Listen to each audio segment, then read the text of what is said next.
Chapter 6 The King of Kent. The sight of Bishop Leothard had greatly impressed Siniog and many of his fellow farmers. Most people living in those parts had heard that the queen followed a faith different from their own, and different, therefore, from the king's. They knew, too, from old stories, only partly understood, that this faith had been practiced in the past in other parts of Britain. Some knew from travelers' tales in the West and Wales, in Cornwall, and across the sea in Ireland, there were Christian bishops ministering to large communities. Why or how this should be, they made no effort to understand. The people of those distant parts of the country were Celts, members of the ancient race which once had been spread throughout the land.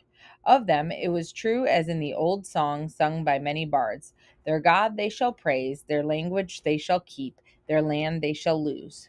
But Siniag and his fellows in the Kentish countryside were like their counterparts in other such communities. They were simple people concerned with simple things. The necessities of life were what they strove for, and the striving kept them busy. With sowing and harvest, hunting and fishing, with dragging iron and salt from the reluctant earth, with bringing up their families and being ever on the alert against enemies, they had not much time for the refinements of life, of which religion was the most obvious. True, they did not neglect the old gods and accepted their seasonal demands for sacrifice. Those who lived in the ruins of cities and villas built during the Roman occupation worshipped at the altars of battered temples. But for Siniag and his fellows, the rule was simpler. Their places of worship were wooded groves with Drasil, the tree god, might be found in a simple ash growing strongly among oak. Thus they were loyal to Woden and his king, who had planted the mightiest tree, the greatest ash whose roots they believed held the world together. In spite of this, though, they were cautious. The people of Thanet, for the most part, were friendly to the missionaries. It had not been such a bad thing, perhaps, that those first exchanges on the seashore had broken down in laughter, and when it had become known that the king would come in person to speak with Augustine, the people felt proud that they had cared for him and his fellows instead of thrusting them back into the sea as they might have done.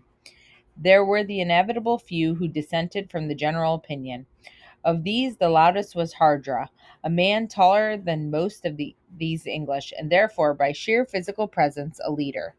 He was Fritha's uncle, her dead mother's brother. He was a man who smiled very seldom, and every man attached to the mission knew that he could be dangerous. Although Wolfe had his share of work, he also had a good deal of time to himself. It was far more than he was accustomed to. Whenever he found himself free, he would look around for Fritha. Though he never said to her, "Be at such and such a place," he was almost certain to find her somewhere near at hand. She would be sitting idly on the stone wall near the cattle trough if the weather was dry, or feeding the geese by the pond, or driving the pigs in, or any one of a dozen small activities which she performed casually, without complaint, but without much interest either.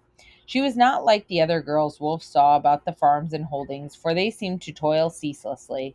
Their fathers shouted at them, their brothers bullied them. They were like little slaves in the family. But Fritha was her father's only child, and since her mother's death, she was everything in life that he cherished.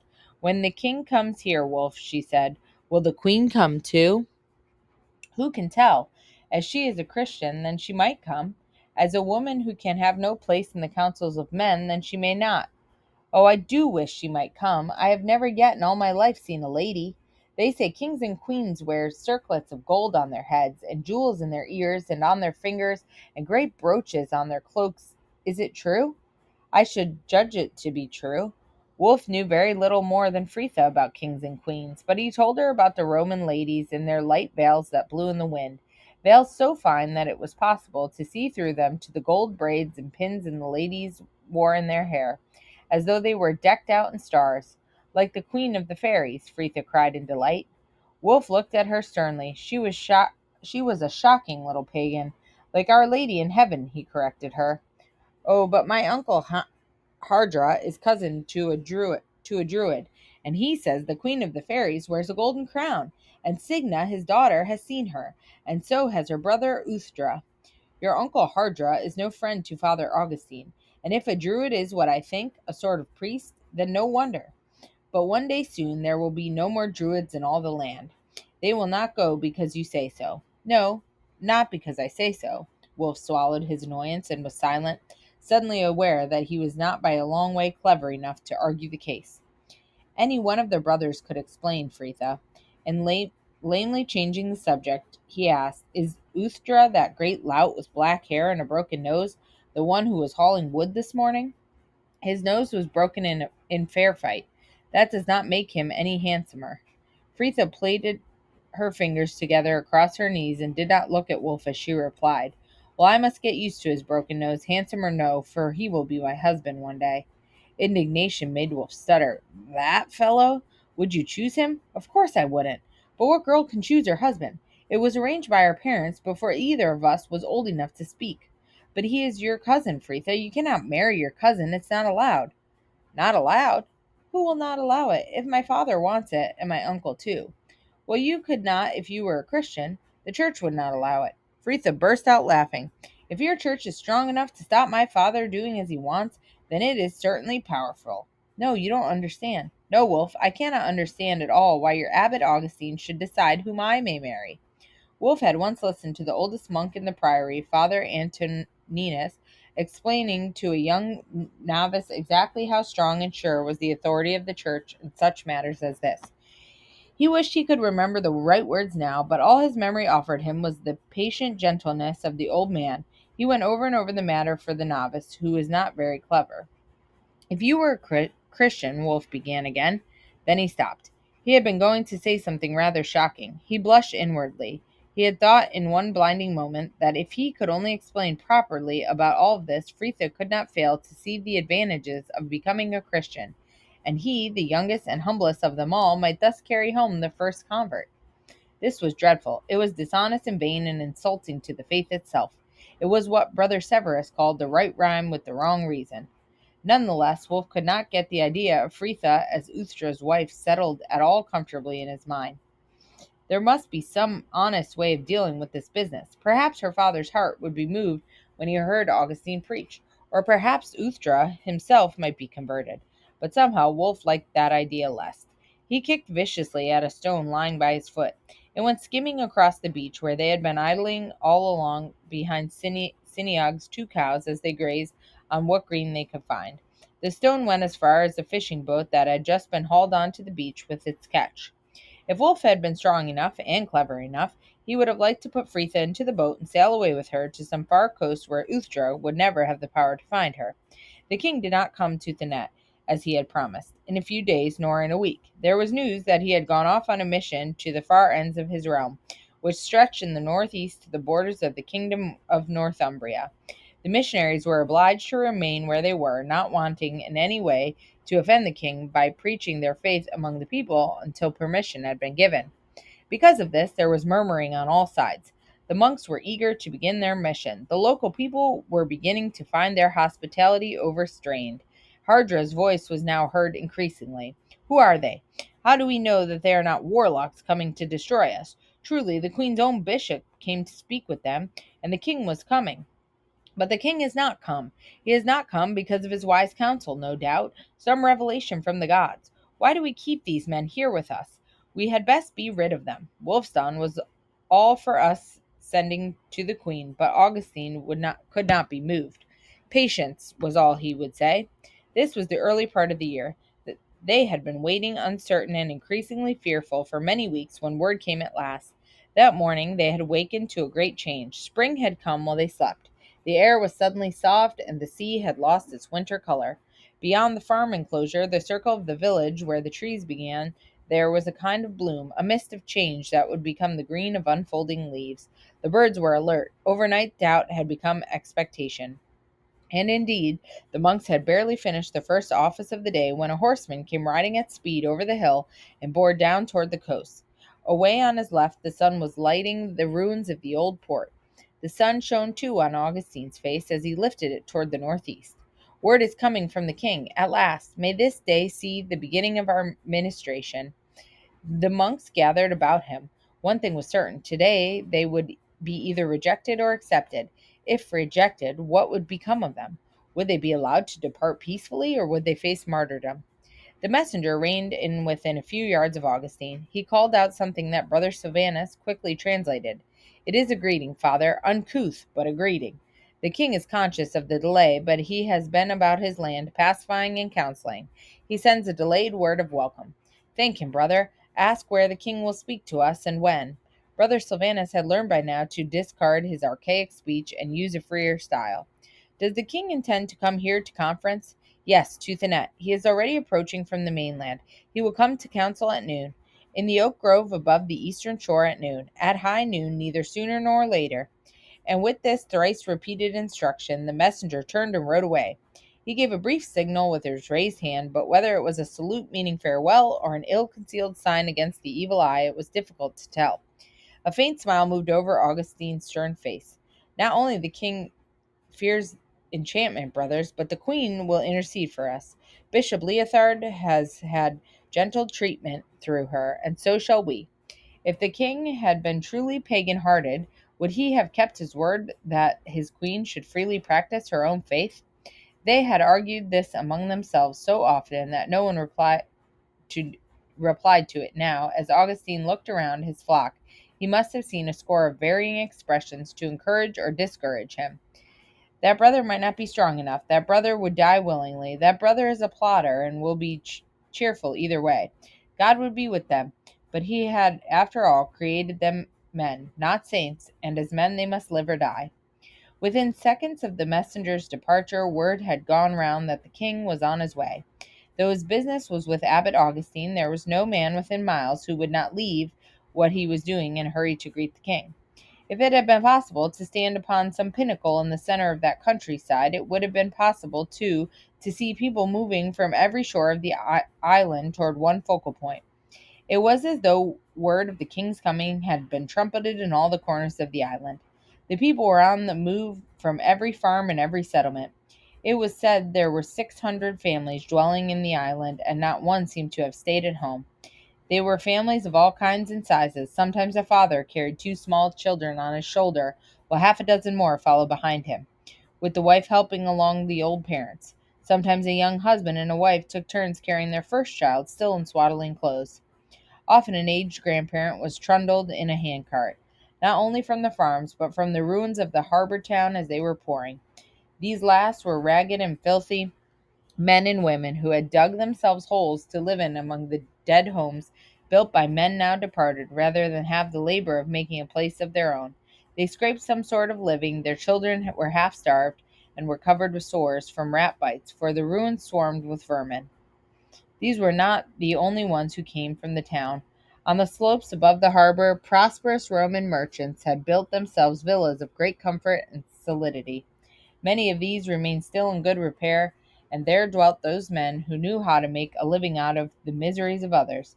They had formed themselves in some sort of council and ministered the broken town to their own gain and satisfaction. They too, with horses to carry them and serfs in attendance, rode out to greet King Ethelbert on this visitation. They added color to the crowd, for often their tunics and mantles were dyed a splendid red in a scarlet dye which came from a cockle harvested on the shore.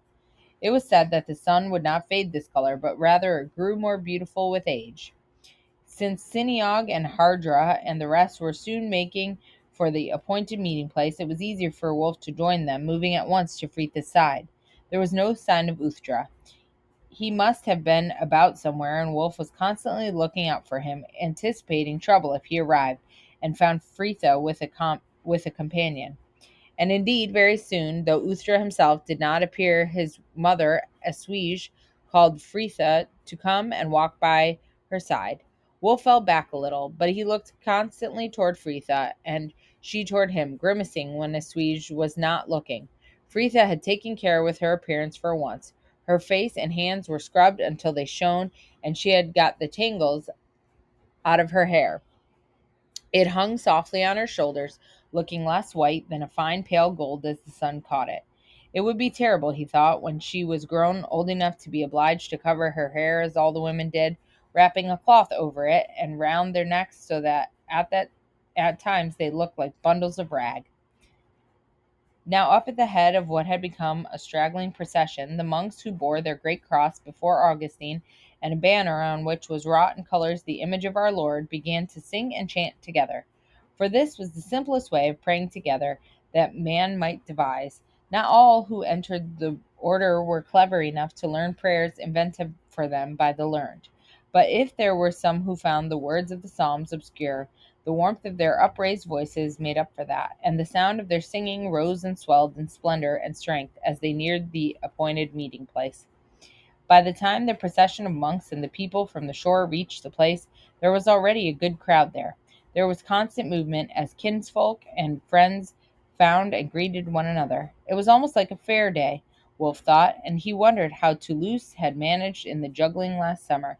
It was so long ago he must be practicing for the next one by this time. There was a broad, grassy ride among the oak trees to north and west of the little plain. When Abbot Augustine reached the plain, he led his monks forward and across the open ground. Then he turned and faced toward the ride, for it was certain the king must come that way to the meeting. The day which had begun with such promise continued fair. A gentle sun shone from a bland sky.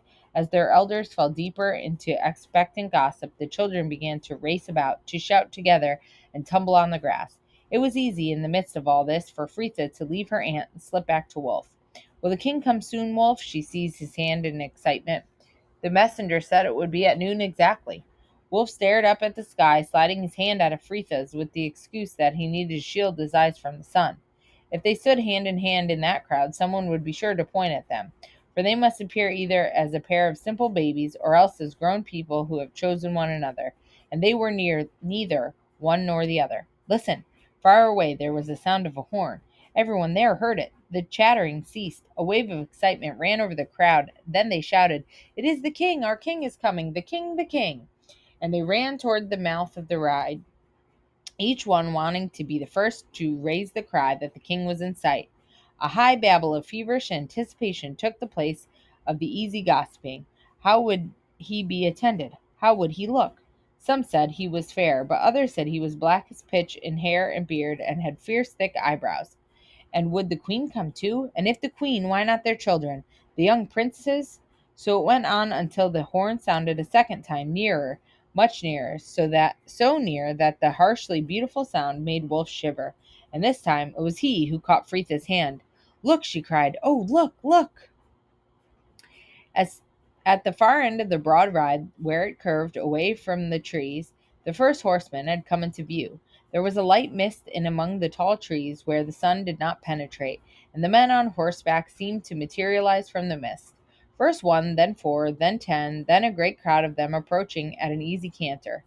There were men at arms and warriors whose exploits gave them a place beside the king. They rode sturdy little horses, heavy in the neck and shoulder. "There he is." One man rode along among the rest. Everything about him proclaimed his identity, his richer clothes, his finer horse, his haughty, confident bearing. He rode without looking to left or right, imperious and straight-backed. Now the ride was full of men and horses, and the ground shook with the thud of hoofs. The people waiting dragged their caps off and knelt or even bowed their heads against the ground at the approach of their master. He had power of life and death over every one of them, and they accepted this authority without question. If he pointed his finger at one of them and said, "Kill me that man," then most assuredly it would be done. Yet it was not in fear that they greeted him, but in unquestioning loyalty. They belonged to him. They were ready to serve him, and none knew why this should be, save that it was what they had been born to do, and their fathers before them. At last there was none standing in all that gathering, save Augustine and the monks gathered behind him. Frith had tugged Wolf down by her so sharply that he almost fell on his nose. He half struggled to his feet, then went down on his knee again, for this king was his king as well as hers, and something in his blood was moved by the same submissive loyalty as all the rest. 100 paces from Augustine, the king halted, and all his followers closed in about him. They seemed to make a shield as though to protect him. At that, Wolf realized a strange thing. It was simply that the stranger, Augustine, standing upright there with the cross borne at his shoulder, supported by a few unarmed men, was none the less stronger than Ethelbert, king of Kent, on whose hospitality and understanding he depended.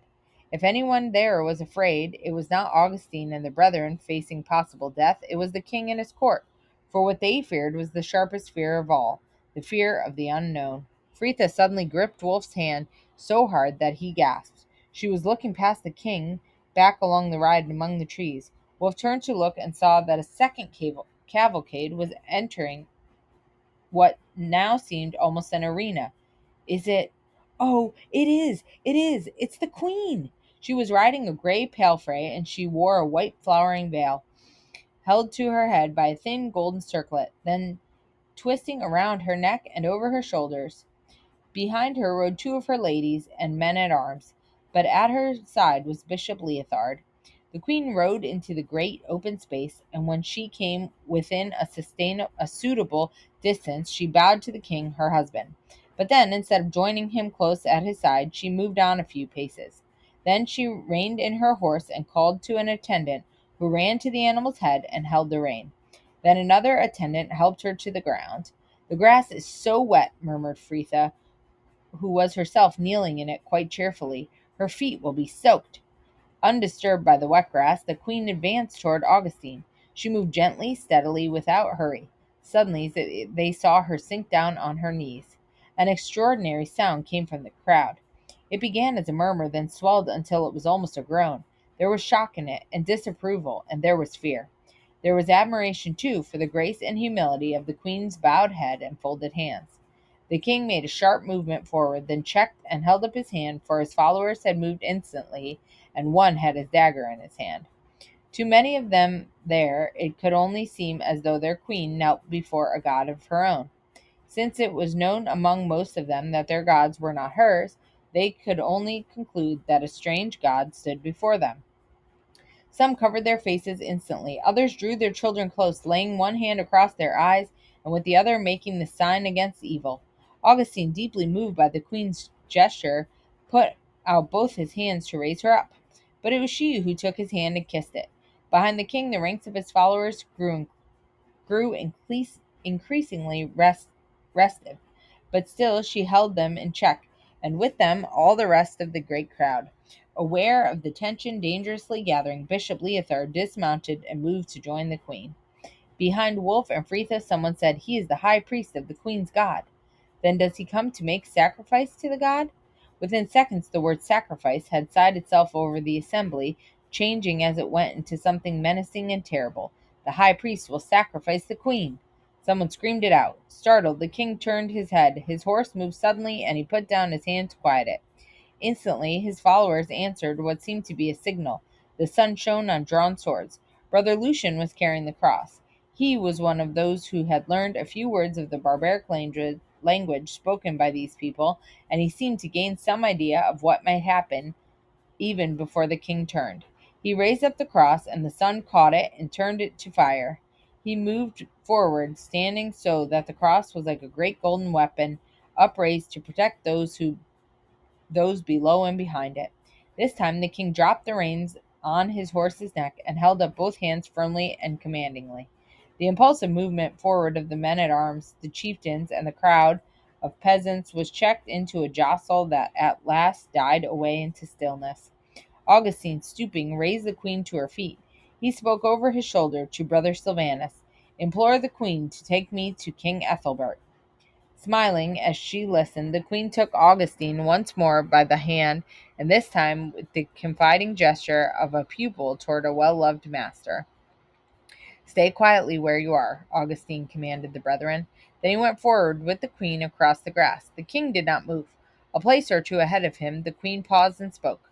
Her voice was too soft for any who were at a distance to hear, but her message was seen in her smile, in her outstretched hand, and the way she turned from one man to the other, as though praying them to be friends.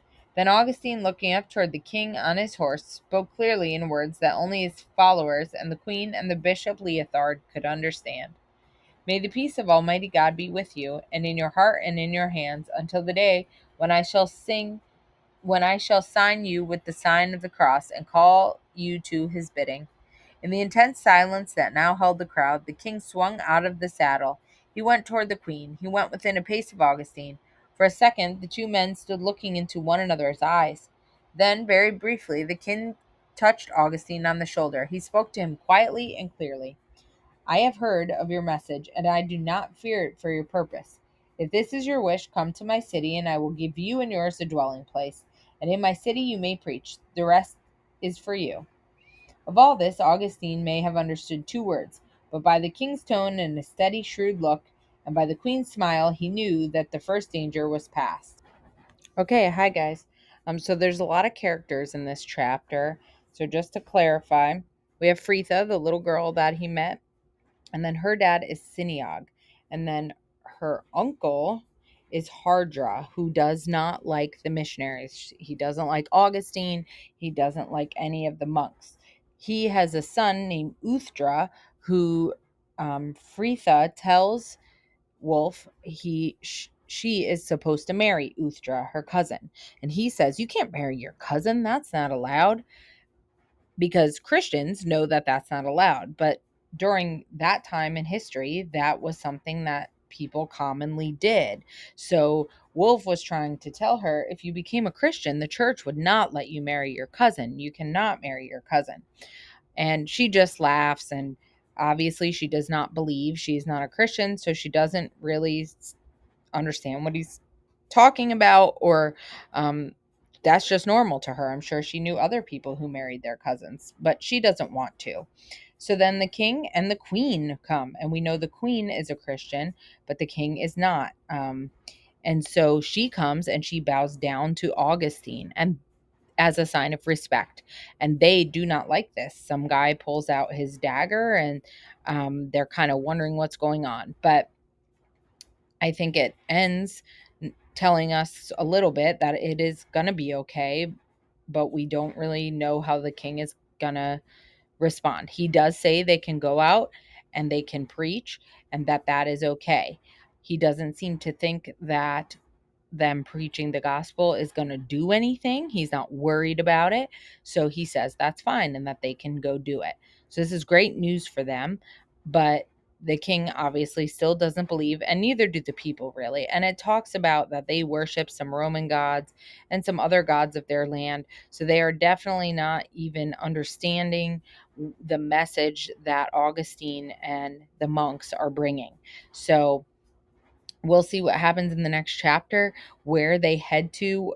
The king does say that they can come to the city and he will give them somewhere to stay, and then they can go out and preach. So we will see what happens next.